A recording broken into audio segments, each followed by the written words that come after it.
Hey there, this is the Resistor Vic podcast. I'm here to get folks thinking about politics as something that's really about regular people, people like you and me, and to realize that together we can make a difference. I'm Vic Myers. Welcome to the Resistance. So this is episode 26. I'm with Leila Staton. I didn't ask her how to say the last name. She's running for the Iowa House, and I did not do a lick of background on Leila. Normally, I at least look candidates up and check, learn as much as I can about them, but I purposely didn't do that this time because I was scrolling through social media and I saw one of her videos and it said, I'm Leila Staton. I'm Leila. I know I look kind of young, but I'm running for the Iowa State House. And that was the moment I knew that I wanted her on my podcast. I didn't bother watching the rest of the video. I messaged her and say, hey, you want to be on my podcast? But before I introduce her, Epstein, will we see the files or will we not? I find that a lot of people believe that we absolutely will, and because the protections put in the bill that they did the discharge petition on, it has a lot of caveats in there that closes the loopholes you would expect Pam Bondi to use. So a lot of people say, we're absolutely going to see it. There's no way they can not show it to us. And then there's another group of people who say, there's no way he's going to show it to us. They're going to come up with some kind of ongoing investigation excuse or something. We'll never see it. Time will tell. We've got less than 30 days. Before I go on, Tennessee special election is underway right now. Tennessee 7, Afton Bain. If you've seen very many of my videos or a couple of podcast episodes ago, I had Afton on. She's a great candidate. This is the last opportunity this year to turn a red seat blue.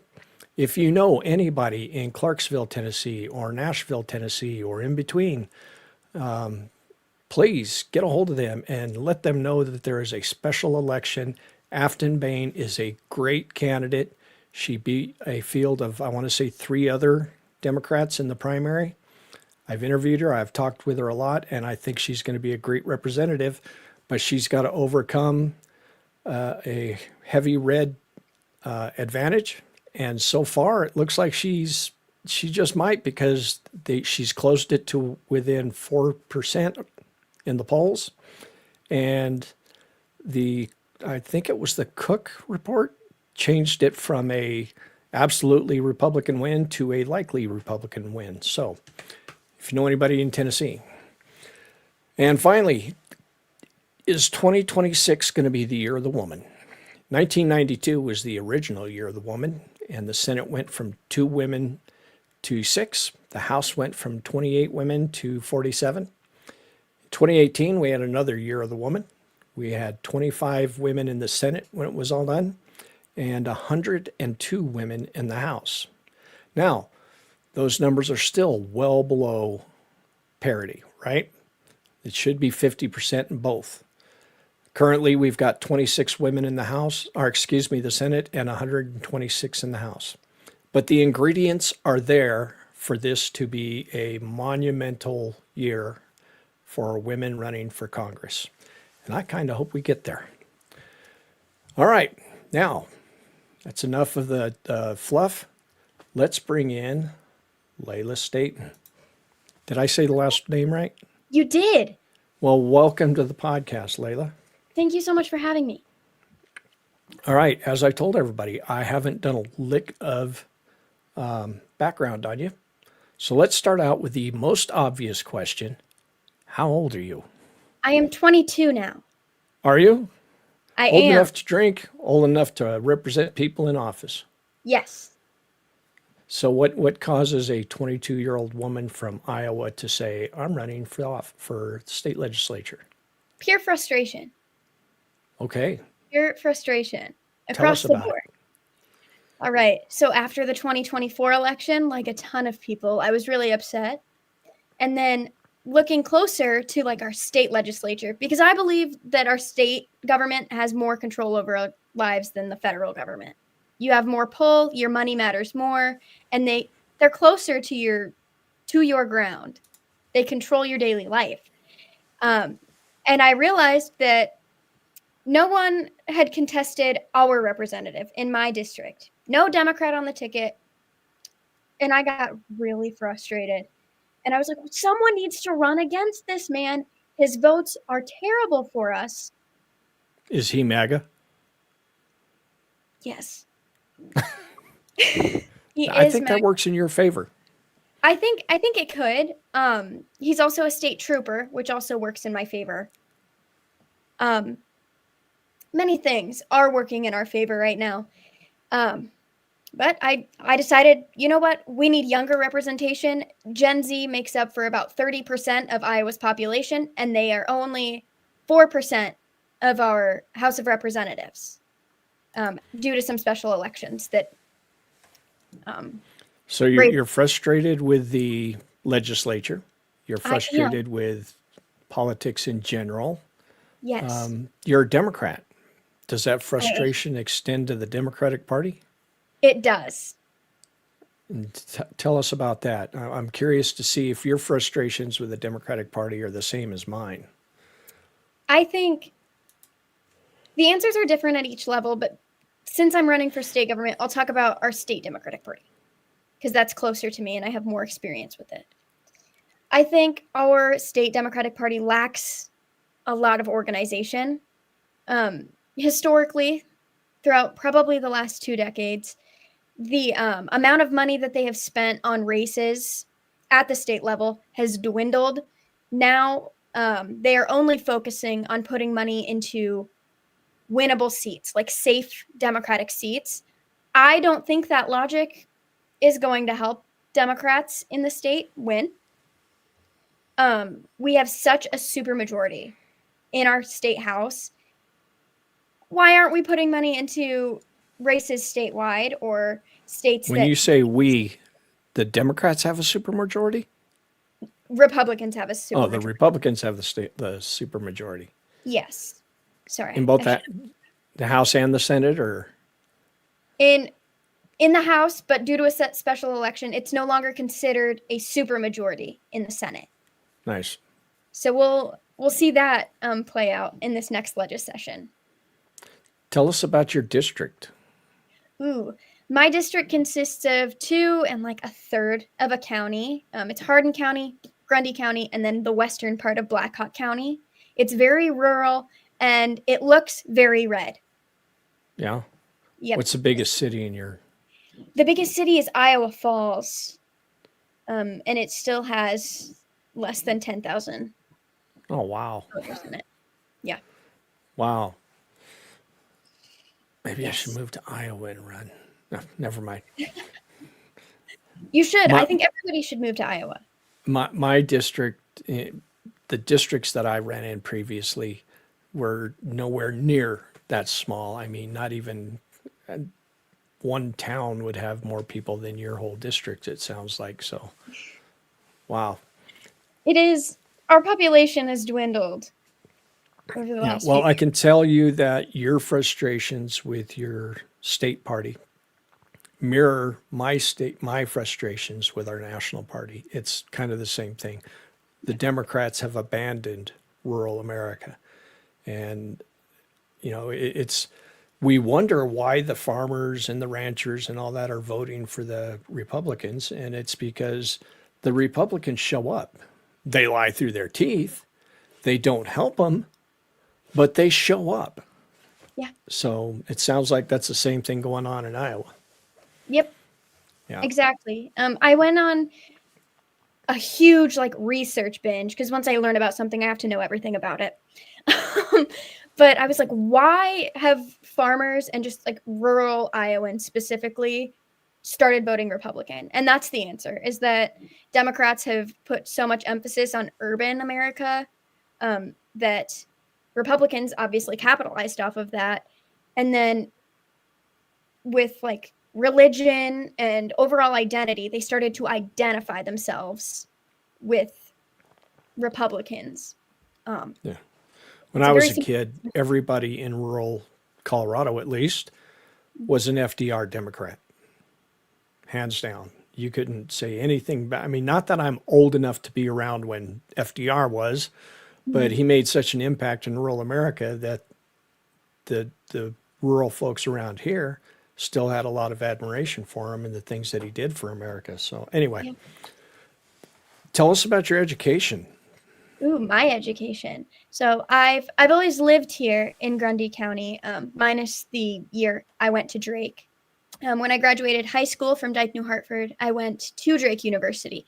I realized I am not somebody who can afford private education. So I moved back home, and then I went to community college. And I got my EMT, my medic, realized I can't handle that level of work, and went back into the legal field. I work as a legal assistant now. I'm getting my paralegal degree right now.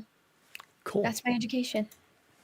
So if money was no object, if we supported public colleges like we should and had free tuition and you were able to go to college, what would be your area of study? Ooh, I don't know. I haven't ever been asked this before. I think something higher up in the lane of law, but I don't want to be an attorney. No? And one of my great regrets is that I never went to law school. I love arguing with people. Yeah. Anyway, okay, so where can people get in touch with Leila Staton? Staton. Yeah, I'm going to screw that up all night. It's okay. Everyone does, but it's Leila Staton. Staton. Okay. Yep. You can get in touch with me on leilaforiowa.com, and it's LEILAFOR, Iowa. And then Which happens to be scrolling across the bottom of the screen, folks. Oh, yay! High tech. And let's go ahead and put this up there. I wish I knew how to move it off the center, but I can't. There's her website. You'll notice that there's a donate button right there in the middle. And I can tell you that it works because when I was getting ready to set everything up tonight, I went and tested it and donated $25 to Leila for Iowa. Thank you so much. Well, YouTube has been kind to me. My viewers are very supportive, and I want to put my money where my mouth is, and I want young people like you to take over our politics. So there you have it. I hope other people watching and listening will also go to leilaforoiowa.com and help her make a difference. Yes. And then if you want to keep up with me on social media, I'm Leila for Iowa, spelled the same way, on Instagram, Facebook, and TikTok. Awesome. So let's give people a reason to support your candidacy. What are you running on? What do you want to accomplish? So many things. But the top 4 are public money for public schools. We have a private school voucher program that is actively defunding Iowa's public education.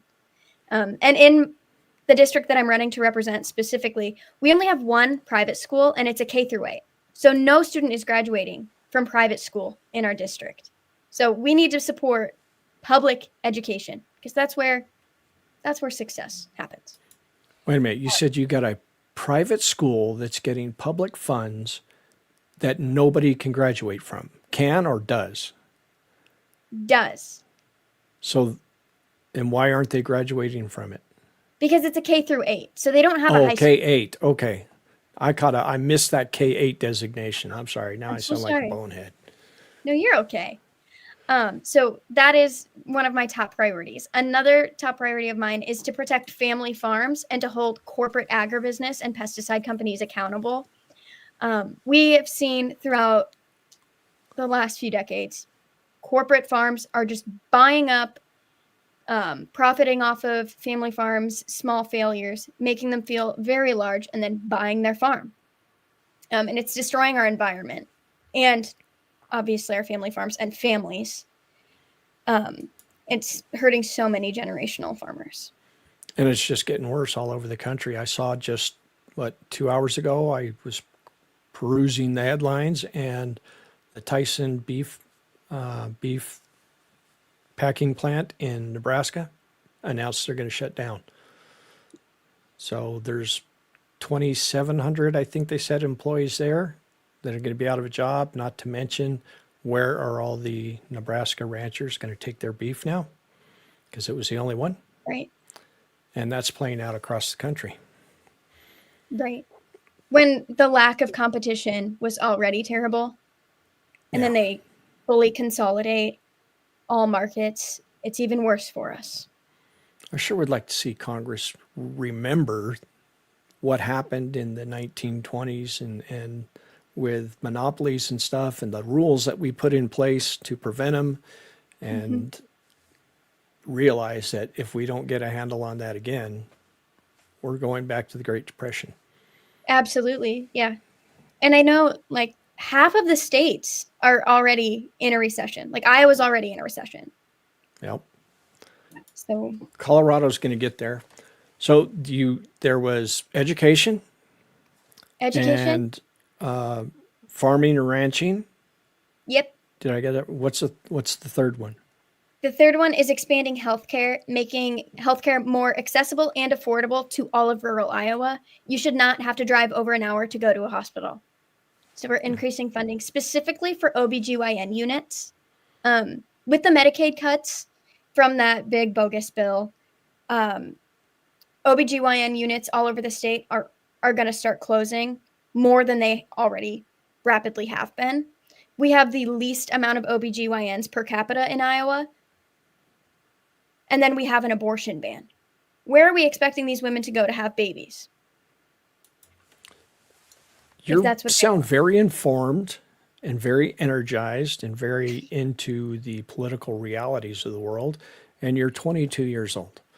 When I was 22 years old and I tried to talk to any of my peers about politics, they'd throw rocks at me. How is it with your peers?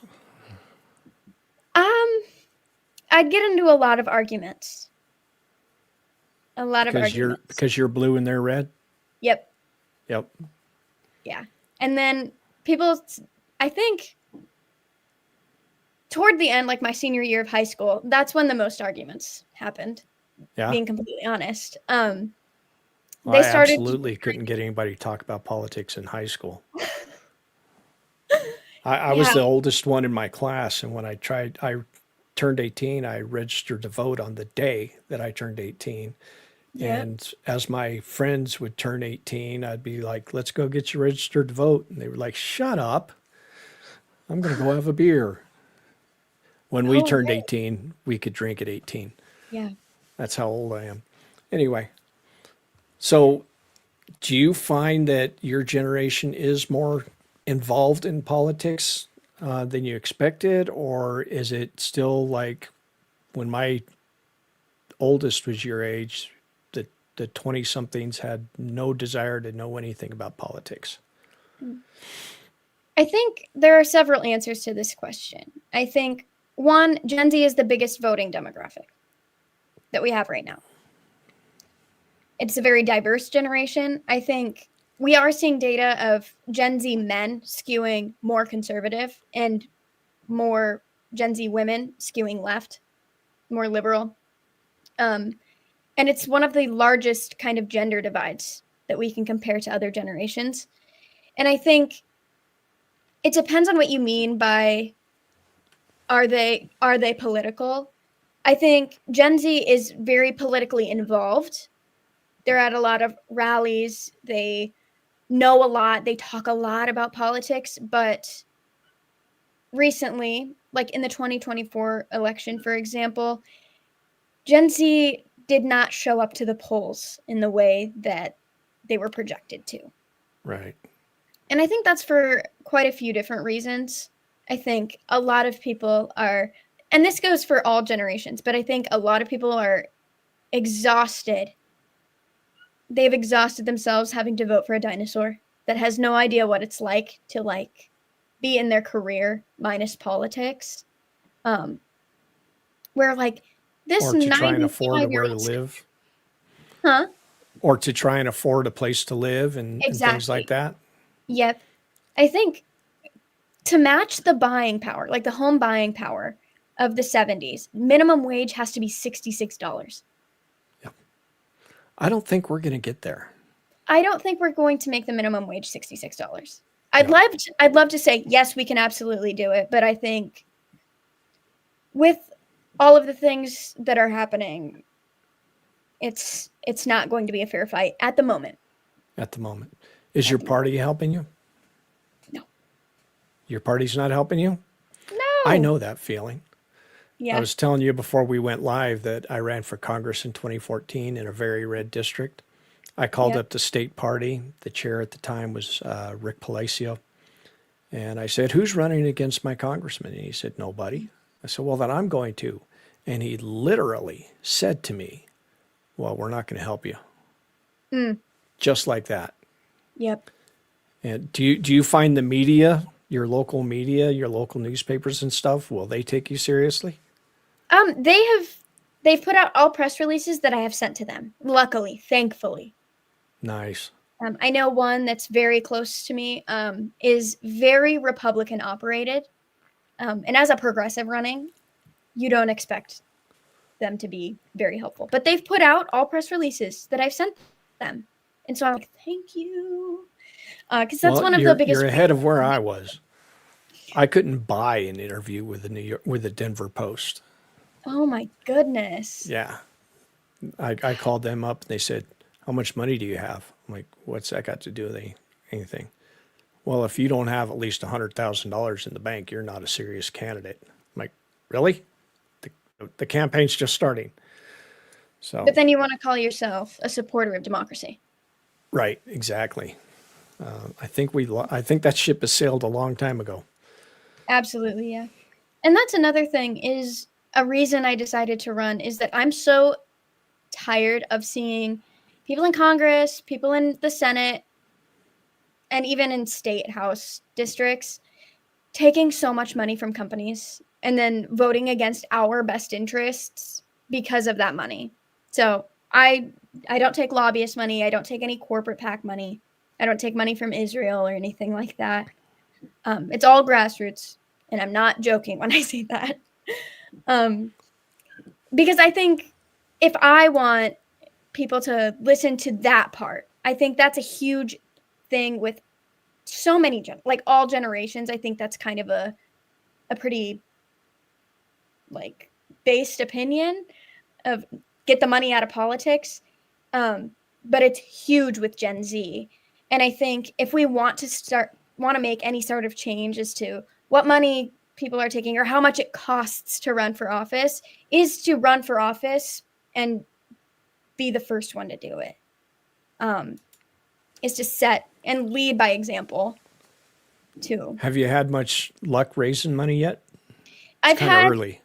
It is relatively early. I think I've been told that I need to raise $200,000. That is not my goal. My goal is like 65,000. I think we can get enough literature and we can get signs and we can make contact with every voter with that amount of money. We don't need more. Who inspires you? My mom inspires me a lot. She's a go-getter. But I know that that's kind of like a lukewarm, like everybody says their parents. Okay, let me rephrase the question. Politically, who inspires you? AOC inspires me quite a bit. How she challenged a Democratic incumbent and took no corporate money. I think that drive is something that all leaders should have. I think FDR also is a pretty inspirational Democrat. Just iconic. Yeah. It's funny how those of us in rural areas seem to know more about FDR. Yeah. Especially like on the left, because it was less emphasis on urban areas and a lot of emphasis in more rural kind of issues.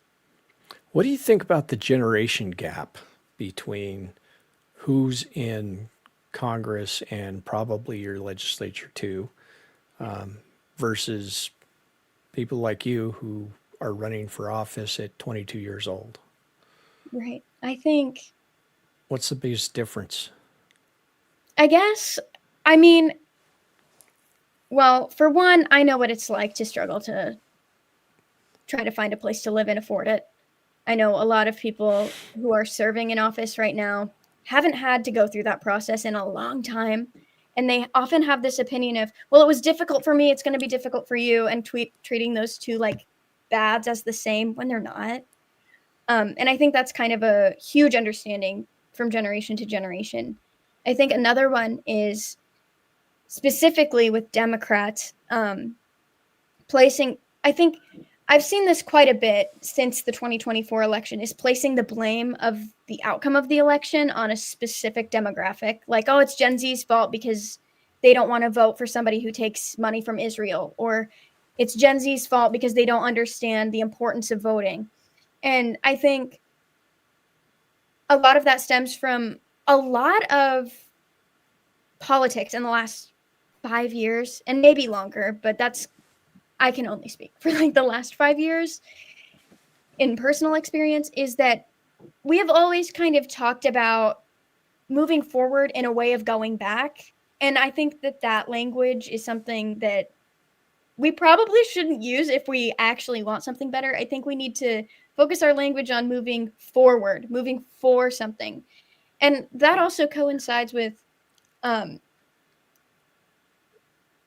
you need to vote for the Democrats because you have to vote against the Republicans. And I think that's also an issue with our politics, is that voting Democrat is seen as like a preventative measure against Republicans, kind of like a pushback, but not like a push through or like a push for something. And I think that's something that is an issue. I've never heard that dynamic described so well. I'm gonna try and remember that, because that is a great way to describe the whole failure to run for something instead of just against the Republicans. Right. We're not a preventative measure. That's great. Can you see the comments? I cannot. If you go up to the right-hand side of the screen, there's a box there for comments. Do you have one? Oh my goodness. Yes, I do. Yes. Aww. Look at some of these comments. I look forward to seeing you do big things. Smart lady. That means so much to me. Thank you, guys. Yeah. So I'm often curious, because I don't get to talk to very many young people running for office, right? Right. I feel generational guilt. Even though I've been politically active all of my life, even though I've done everything that I personally can to leave my kids and my grandkids a better future, politically and environmentally and all that stuff, I feel like my generation has let your generation down on an incredible level.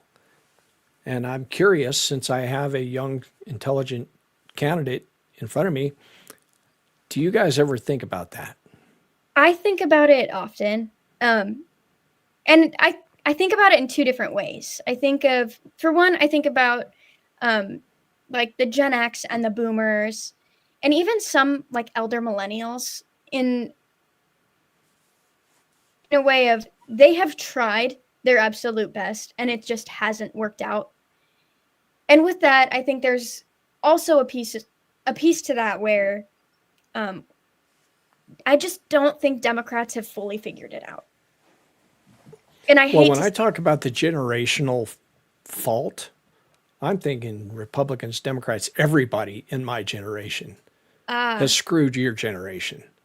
Yeah, I do. That reminds me of a lot of protest signs I saw that were like, I can't believe I'm still protesting this. Yeah.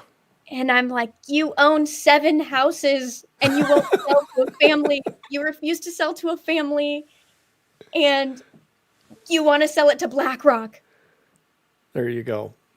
But it's not at the forefront of my mind, and I don't place the blame on a certain generation. I think it's kind of a collective failure of America.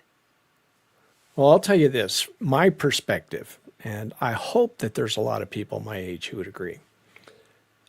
If you get into office, when you get into office, because I'm sure you're going to get into office this time or next time or whatever, I expect we'll see Leila Staton in office sooner or later, hopefully very, very much sooner. But when you get in there, when it comes down to a decision of if it ever comes to a decision where you have to pick between something good for your generation or something good for my generation, we kind of owe you. So go ahead and pick your generation. I understand that sentiment, but I don't think that that's something that will exist. I think what's good for someone is good for everyone. Yeah, I'm just saying in politics, sometimes you have to choose one or the other. I appreciate the permission, but I will absolutely weigh the value of this instance if it ever happens. So let's see you're not going to have a primary, right? Nope. Nope. This district hasn't been contested by a Democrat in almost a decade. If somebody jumps into this primary, I'm going to ask, where have you been? Because I'm not old enough to run. You're old enough to have run last time. Sit down. Well, because I've been around long enough to see how this works, I'm going to guess that when you start gaining traction, you're going to find some opportunistic older Democrat who's going to say, oh, maybe I can get that one and try and come in and run against you. Or if you were here in Colorado, if you were running to be my state representative against my piece of garbage, Proud Boy state representative, yeah. And you were gaining ground and it looked like you were going to be competitive, my state party would send somebody down to find somebody older. Because my state party is very corporate, very, what's the word, consultant centric. So I posted a video a couple days ago wondering what people mean when they say establishment Democrat, because I think that terminology is kind of interchanged for a different type of Democrat each time. And I want to know what the general consensus is. And I think that would boil down to them. To me, an establishment Democrat is a part of that consultant class. You have to support who we tell you to support. You have to support the incumbent no matter what. That to me is the establishment, because they're looking at what they think is best, and the only thing that they think is what the consultants are telling them to think. Yeah. They're not getting out and talking to people. Yeah. And when that's they do, they don't listen. No, I don't think I'm an establishment Democrat. So does your district have enough pockets of population that you can do door to door to get votes? In some areas, yes. Like Iowa Falls, I don't want to call it urban, but other people in this district would probably refer to it as urban. You can absolutely go into the town and knock door to door, but there's so much value in the rural voters that I will absolutely be driving to all of their houses to knock on their door. I see a lot of organizations out there like Run for Something. Have you hooked up with them? I've applied for their endorsement and I've taken a few of their trainings, but I haven't heard anything yet. But also, I announced my run really early. I announced last May. So. Oh, wow. Yeah. That tells me that you were incredibly serious about this and you're not just a doing it on a whim kind of person, that you're serious about this. No. I think most people who know me personally and my family, they're not surprised at all that I'm running for office, because I've always been like this. But it is surprising that I'm running so early. And I was 21 when I announced. So I was like, I'm going to announce as soon as I can so I can make as much contact, because I know people aren't going to take me seriously. Yeah. So I got to push them into it, because I'm here and I'm not going. Well, I'm going to put you on my list of candidates to watch. I appreciate that. And I mean, we're not done yet, but I want to make sure that I remember to say later, we're going to ask you to come back and tell us how it's going. Of course. I'll always come. So when I was a little bit older than you and ran for the state house the first time, it was me and my car. Mm-hmm. I was doing it all by myself. Do you have anybody helping you out? I do have a couple of people. My mom is fantastic. She helps with so many things, and she's also an accountant, so she helps me with the money stuff, because personal. I have crazy OCD, and I'm so scared of going to jail over money. So That's not a bad thing. it's not a bad thing, and I think people in politics should probably feel this way. But If only, right? right? Yeah. So she handles a lot of the money stuff. She has such great ideas when it comes to like events and unique ways to reach people. So I'm so grateful for how much work my mom is also putting into this, which means a lot because it also shows me that she really believes in this campaign, which makes me happy. And then I have a couple of people who help me out with text banking and things like that. Nothing too crazy, thankfully. Thankfully, these people believe in the campaign just as much as I do, and so they're helping, which is I'm so thankful for them. Shout out. I'll tell you something else that you're going to run into as the election gets closer. If you've raised any significant money at all, I mean, right now the party's like, sorry, we're not going to help you, right? Uh-huh. But as you get closer and the establishment candidates are needing help, they're going to come to you and say, hey, would you like to buy into the The House Victory Fund? yeah, Mhm. yeah, there you go. There's that one. I'm trying to remember the coordinated campaign. That's what they called it when I ran for Congress. You want to buy into the coordinated campaign? Oh, And I'm sorry that I said yes, because I was giving them money. And as an example, I was doing door to door in Longmont. And turns out I was about 20 minutes behind the coordinated campaign. And I knocked on this door and I'm talking to this gal. And she says, wait a minute, you're running against Ken Buck?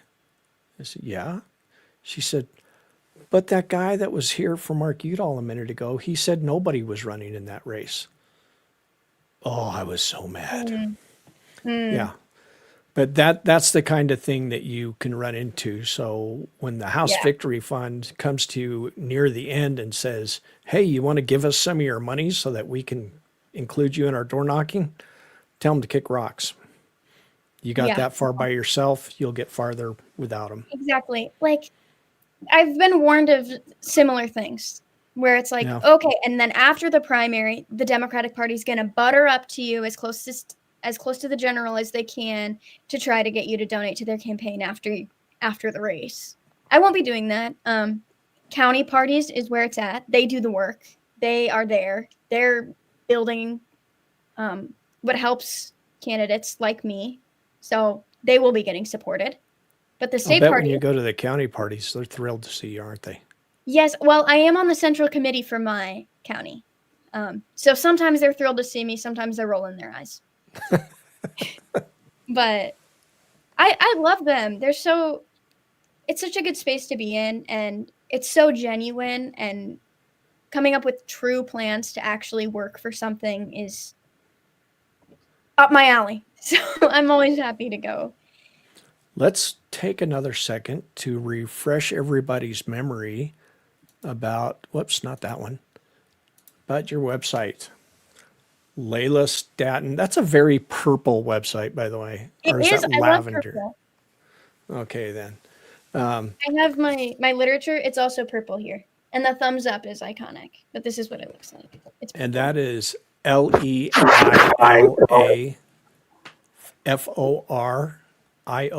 LeilaForIowa.com. LeilaForIowa.com. I'm spelling it out for those who will hear it but not be able to see it. Let me get rid of that. And like we said, there's a donation button on there. Tell us about the guy that you're running against. So my opponent, he hasn't been opposed outside of like a Republican primary. A Democrat hasn't ever run against him. He's a state trooper. He's held one town hall in his entire political career. He was unopposed the first time he ran, so he got the job immediately. And he does a pretty bad job of it. Yeah? He creates. He's on the Is he an late. older guy? Yeah, he's older, but he's 45-ish. So not Dude, super wait a old. minute. Thank you for that, because I'm 58, and if 45 was an older guy, then what's that make me? No, older than me, but everybody is. How long has he been in there? Since 2022. 2022? Okay. Yeah. So he's in there, he's double dipping on his state patrol salary and the legislative salary, Yep. and he's not showing any accomplishments for you? Not a ton. I think he shows more accomplishments for like corporate agribusiness and companies. Let's just put it that way. He's Than a he company man. he is a company man. There you go. Also, he co-sponsored a piece of legislation that allows students, parents, staff to have weapons in their vehicle in school parking lots. You know, when I was your age, that wouldn't have been a big deal. Right. But you and I didn't grow up in the same world. Right. It seems like in this day and age, even in Iowa, that Mm-hmm. wouldn't be okay. No, especially like that came out right after the Pella school shooting, where the principal took bullets for students. And I Wow. think that I'm not anti-Second Amendment. I'm pro-Second Amendment. I think everybody should be able to defend themselves from a tyrannical government. But there is a such thing as responsibility, and I think that that's a really irresponsible way to legislate, especially, and it's a disservice to people who have survived school shootings. Like my first week of college, there was an active shooter threat. Like, Wow. really? I've never had to deal with any of that. My daughter is a high school English teacher, and I hope I never have to deal with that kind of thing from that perspective. But I can't imagine what your generation is going through with that. And Yeah. another way that my generation let you down. I wouldn't say that. I think I would, and I will, and I frequently do. Anyway, is he? I think I asked you earlier, but I don't remember. Is he MAGA? he's not loudly MAGA, but his votes are MAGA. The legislation he puts forth is MAGA. He's just, I think, an easy way to describe him is just like silent. He's silent online. He doesn't hold many public events, so you can hear from him. In the one public event he had, he was asked a couple questions about the AEA problem that was stemming from the private school voucher program. He had no idea what he was talking about, and then he didn't have another one. And how is Leila Staton? How is Leila Staton going to be different? I research what I don't know already, and I care to listen to what people need and care about, and I genuinely want to help people. I think that the function of government is to help the people who live within it, everybody. So I think so far his political career has been very partisan, which you can get away with as a Republican in Iowa right now because of the majority.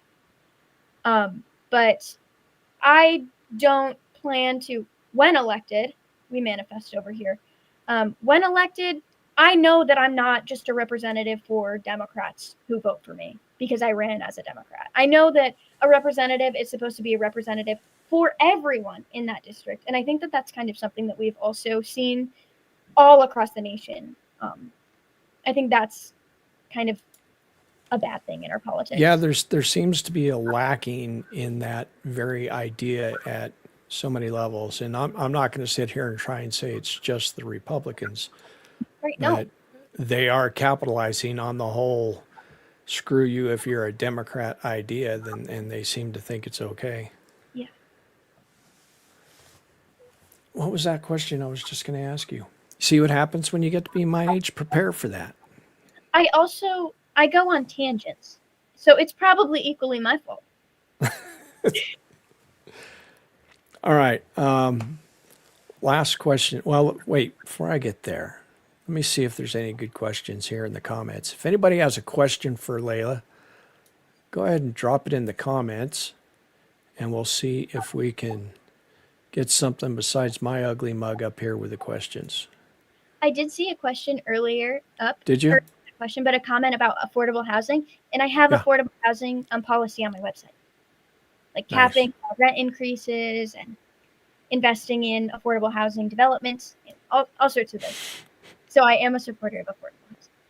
Have you ever heard of the, let's see if I can remember it this time. The last time I asked somebody, I couldn't remember the,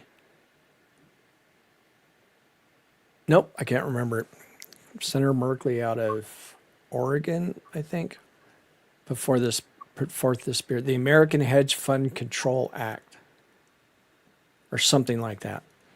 It says that it basically kicks hedge funds out of the housing market all across America, which I think would be fabulous. And I'm wondering, why can't we do that at the state level? Right. Or like monopoly control. I know some of the first farming monopoly control types of legislation came from Iowa, Senator Harkin. Yeah. And I wish that that was the Iowa that was still here. Joni Ernst is your, Mm-hmm.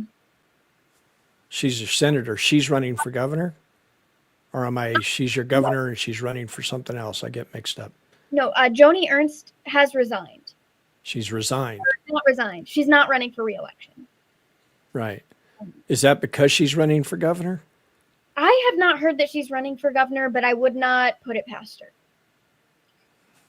Okay. Ashley Hinson is my congresswoman, and she's running for Senate now. Yeah. And then Chuck Grassley's my other senator. So I'm sorry. I'm sorry. I mean, I'm sitting here saying how old I am. That guy was old when I was born. He started serving in public office before my grandma was born. And then he filed paperwork to run again, to run for re-election after this term. Grassley is running again? Yeah. Holy crap. Insane. But there's a theory. Do you want to know the theory? I bet I know what it is. You probably know what it is. He's going to run, get reelected, resign so that the governor can appoint his replacement. His grandson. Yeah. Yeah. I'm, not, like, people talk about it as if it's some sort of like Kennedy legacy. No, that's a curse. The Grassleys are. Robert F. Kennedy Jr., case in point. Yeah. I'm so tired of legacy politicians. The nepotism is crazy. Hopefully, Adelita Grijalva is going to be a great representative for Arizona. Yeah. But I have a problem with the fact that her dad knew that he was on his way out when he ran for re-election. Yeah. And he should have resigned before. There were 2 or 3 people on the Democrat side who were on their deathbeds during the last campaign. Yeah. And it's like, why are you people doing this? And then when I see like Nancy Pelosi finally announced she's going to retire, one of the names being bandied about as her replacement is her daughter, Christina. And I'm like, what makes these people think that just because mommy or daddy was in there forever that they have a right to be there? Mm-hmm. Yeah. It's so problematic. Like, I think that also kind of harms democracy in a way. Oh, I think it's absolutely horrendous for it. Another great guest. Thanks, Vic. Good luck, Leila. Thank you. A Californian whose parents came from Iowa. Ooh. Well, let's help Leila out. Did I put your website back up there again yet? I think so. Look, it's scrolling across the bottom of the screen. LeilaForIowa.com. And yes, folks, the donation button on our website does work.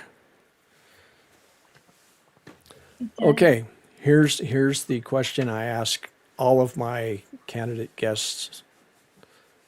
Well, first, before I ask this question, I'm going to give you the opportunity to have the last word. Anything that I didn't ask you, what do you want people to know about Leila Staton?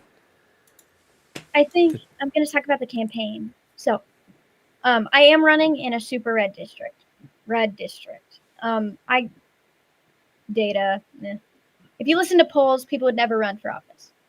But I think a huge message of the campaign is that young people not only should be running for office, but should also be voting and taking active part in our democracy. It's the only way to save it. I think that's a huge message of my campaign. and is like the meaning behind it, is that young people, and young, I use the word young pretty loosely. So if you're under 50, you should actively run for office. You should actively be voting. You should make sure that you are active where decisions are being made, because they're being made about your life. They impact you the most. The people making the laws, it's morbid but true, are not going to live this legislation through. You are. You are. You have to live through it. So please, please take part in our democracy. Great. Now, I had a sense that I was gonna that this was gonna be the perfect question to ask, and I asked you before we went live. Do you know who Tip O'Neill is? I don't. Okay, Tip I don't think O'Neill so. was the Speaker of the House, in Washington, for a generation. He was an incredibly powerful Democrat out of Chicago. He was the Speaker during the Reagan years. He wrote a book that was very famous. It was called All Politics Are Local, or All Politics is Local. I hate the way it's worded. Anyway, the biggest takeaway from that book, at least in my mind, was he's talking about his last campaign after serving decades in office and having the same people help him year after year after year on his elections. He's celebrating his last campaign victory, and he's standing at the punch bowl with one of his longest term supporters. And he jokingly asked her, "Did you vote for me?" And she looked at him very seriously and said, "No." And he was shocked. And he said, "What do you mean, no? Why not?" And she said, "Because you didn't ask me to." So, my lesson for you is never, ever, ever let pass you a opportunity to ask people for their vote. It matters. Anybody in Iowa, in my district, please, please, please make sure you register to vote and vote on November 3rd of 2026. Okay, and now that's pretty much the meat of the episode. I'll edit everything else out, but I want to stay online for another 8 minutes or so at least. So I'm going to tell you a couple other anecdotes from when I ran that might help you. Okay, I'm all ears. Have you worked on anybody's campaigns before? Have you helped on anybody else's campaign? No, No? not. Okay. I found my favorite part of campaigning was canvassing, going door to door, which sounded scary to me the very first time I had to do it. But I have such great memories from canvassing. There was this one lady on the east side of Pueblo, and I'm out by myself one day. This is when I was running for the state legislature as a 20-something young man. I knock on her door. She comes to the door. Okay. I was like, "Hi, I'm Vic Myers. No habla inglés." Like, oh, crap. I knew that I had a lot of Spanish-speaking people in my district, but I didn't think to learn how to say, "Will you vote for me?" in Spanish, right? So I tried for a long time to communicate to her who I was and that I wanted her to vote for me. And finally, I gave up and I left. And I got back to the Democratic Party headquarters, and I was telling some people about it. And one of the few people that was volunteering for my campaign, she says, "Tomorrow, you go back to that house and you take my son with you. He'll translate." So we get back to that house the next day, and we knock on the door. It starts out the same way. And he's kind of chuckling, and I'm like, "What's going on here?" Because he was translating for me, telling her what I was saying. Right. And then she gives it up. She says, "Oh, I speak English. I was just messing with you. But you got my vote." That is so funny. Another one when I was running for ADK Van Man, you have no idea how much I love that comment. I was a huge Al Gore fan, and I was so incredibly disappointed by how when he ran for president after Clinton, instead of running as Al Gore, he listened to the third way consultants and ran that campaign instead of the Al Gore campaign that got him years in the Senate. Anyway, I digress. Another of my favorite canvassing stories. I was in Longmont again, and I always wore my cowboy boots, my jeans, a long sleeve white shirt because it was sunny out, right? And my cowboy hat. So I knock on this door. I see the person in the kitchen or wherever. She sees me. I'm like, I wave, hi. And she just kind of ignored me. I'm like, well, I guess she don't want to talk to me. So I'm starting to walk away. Next thing I know, she came to the door and she's like, what did you need? And I said, oh, I'm Vic Myers. I'm running for Congress. And she laughed a little bit. She says, I thought you were a Mormon. She said, I didn't want to talk to you if you were going to try and convert me. So like, oh, okay. So I never wore a long sleeve white t-shirt while canvassing again.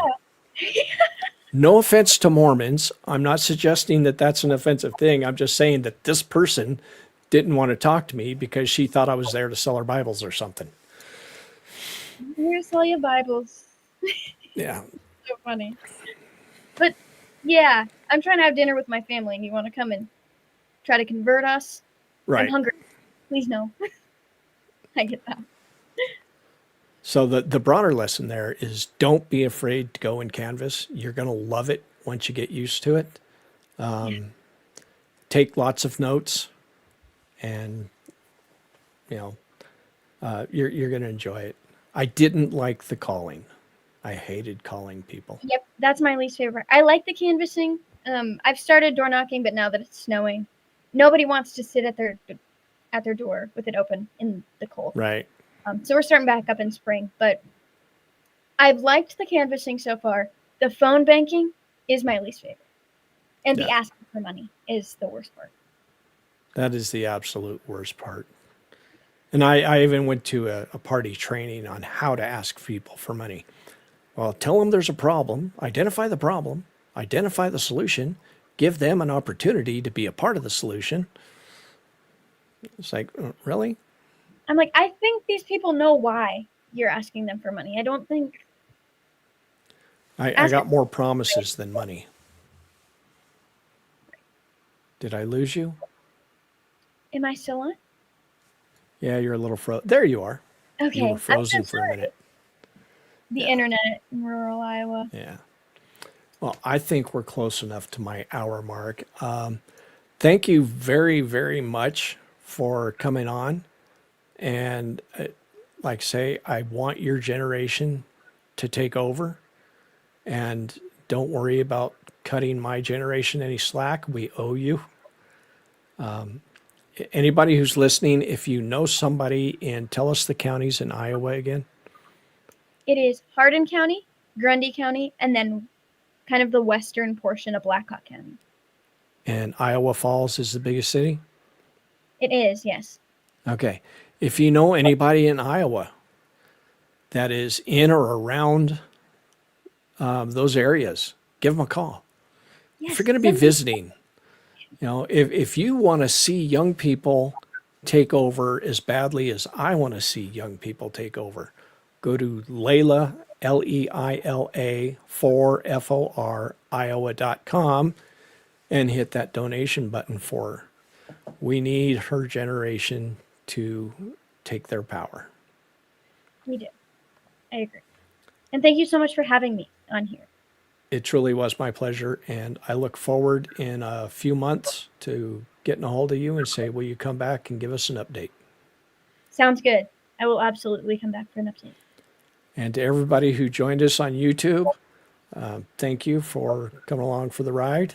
And for everybody who's listening to this after I edit it, thanks for making us a part of your day. Well, folks, looks like we're back at the barn and it's time to call it a day. I sure do appreciate you spending your time with me. If you want to help keep this podcast going by supporting me, you can get a paid subscription on Substack, where I'm Resistor Vic. Or if you're the type that'd rather go to PayPal, I'm also resistorvic@gmail.com. Thanks again.